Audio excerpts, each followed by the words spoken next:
Hello, welcome back to Wastuni the Historian.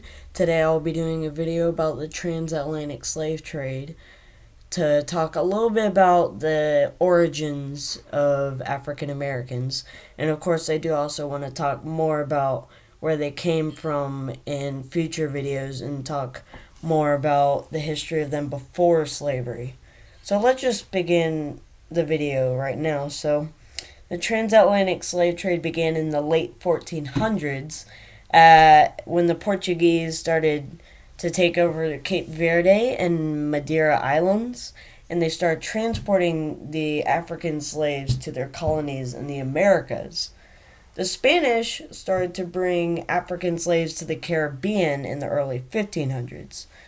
So, the Portuguese also eventually started to colonize more African what is now African nations, and they actually controlled what is now the Congo Angola region, or what was the Congo Angola region, and is now an area that is now most of northern Angola and the southwest Democratic Republic of Congo, and a little bit of the Republic of Congo.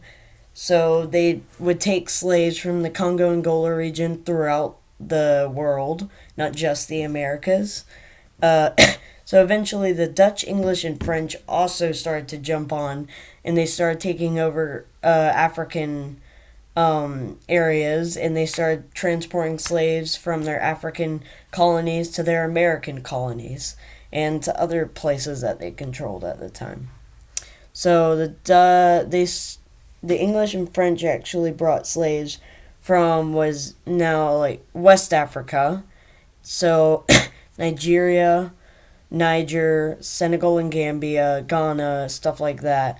While Portugal focused on Central Africa, so Congo, Angola, Mozambique, or was now Mozambique, and a lot of other regions in Central Africa were taken from there by the Portuguese to their American and Indian and other colonies throughout the world, while the English and French focused on West Africa. As the 1600s rolled by, the demand for slaves increased. Originally, in the 1400s and 1500s, slavery wasn't as needed, but suddenly it was growing really popular in the Americas, so quite a lot of people in the Americas wanted slaves from Africa. So the English and French and especially the Portuguese started transporting a ton of slaves to the Americas. So in the 1800s, that was actually when the largest amounts of African slaves were taken over or taken to the Americas. That is. So the slave trade devastated Africa, which shouldn't be a surprise. Many African tribes were actually left without young men and women to repopulate their tribes, and some tribes were almost completely driven to extinction. So, unlike many European countries, Portugal decided to go farther inland into Africa. Most of the European countries just stayed on the coast of Africa, while Portugal was just pushing in a lot, and they were taking slaves from more inland parts of Africa to Brazil and their other colonies in the Americas and throughout the world, which I've probably said a lot now. So a lot of ships were actually very overcrowded and were pretty small. They had low ceilings, so you couldn't really sit up straight. They were just very tight. They were small. Of course, diseases would run throughout the ships. There was starving. There was a lot of sexual and physical and a lot of just abuse and stuff, which is why the average African American has around 14% European heritage because of stuff like that. And 2 decades after the American Revolution, importing slaves from Africa to the U.S. was actually banned. However, slavery didn't end in the U.S. until almost a century later, And quite interestingly enough, the U.S. actually started importing who freed slaves back to Africa in what is now Liberia, and it's quite an interesting place. It's a very strange place because it's like essentially the U.S. and Africa. They still use our terrible, terrible measurement system, and the majority of the population can speak English, and the majority of the population is actually descended from slaves who were taken to the Americas and then taken back to Africa.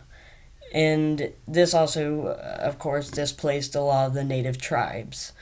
Um, it, in 1833, the British Empire made slavery illegal throughout all of their colonies. So in India, Africa, the Americas, and like throughout all of their colonies, slavery was strictly prohibited, and they would start making sure that slaves weren't transported there. And they almost went to war with countries like Brazil and Portugal because they continued using slavery. So the British Empire was almost like taking over the Atlantic Sea, and they were attacking ships that were transporting slaves to the Americas and beyond.